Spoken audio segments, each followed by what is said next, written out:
যুক্তরাষ্ট্র, মেক্সিকো ও কানাডায় অনুষ্ঠেয় 2026 ফিফা বিশ্বকাপের বাজনা বেজে গেছে।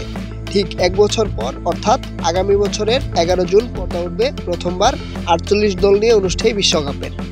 ওই টুর্নামেন্টে জায়গা পেতে উত্তর, দক্ষিণ, মধ্য আমেরিকা, আফ্রিকা, ইউরোপ, এশিয়া এবং ওশেনিয়া মহাদেশের দলগুলোর লড়াই শুরু হয়েছে বেশ আগে।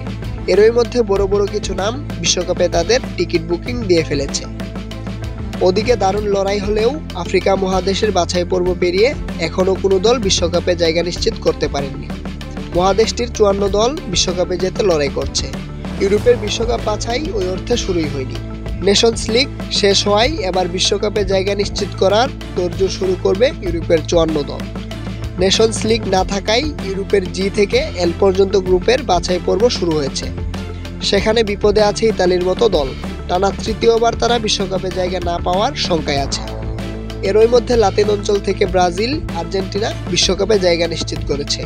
এশিয়া থেকে জাপান ও দক্ষিণ কোরিয়া বিশ্বকাপের টিকিট হাতে পেয়েছে।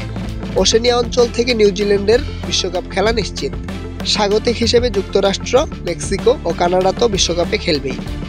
বিশ্বকাপে জায়গা নিশ্চিত হলো যাদের: এশিয়া থেকে ইরান, উজবেকিস্তান, দক্ষিণ কোরিয়া, জর্ডান, অস্ট্রেলিয়া, জাপান।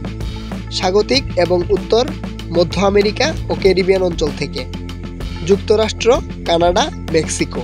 দক্ষিণ আমেরিকা অঞ্চল থেকে আর্জেন্টিনা, ইকুয়েডর, ব্রাজিল। ওশেনিয়া অঞ্চল থেকে নিউজিল্যান্ড।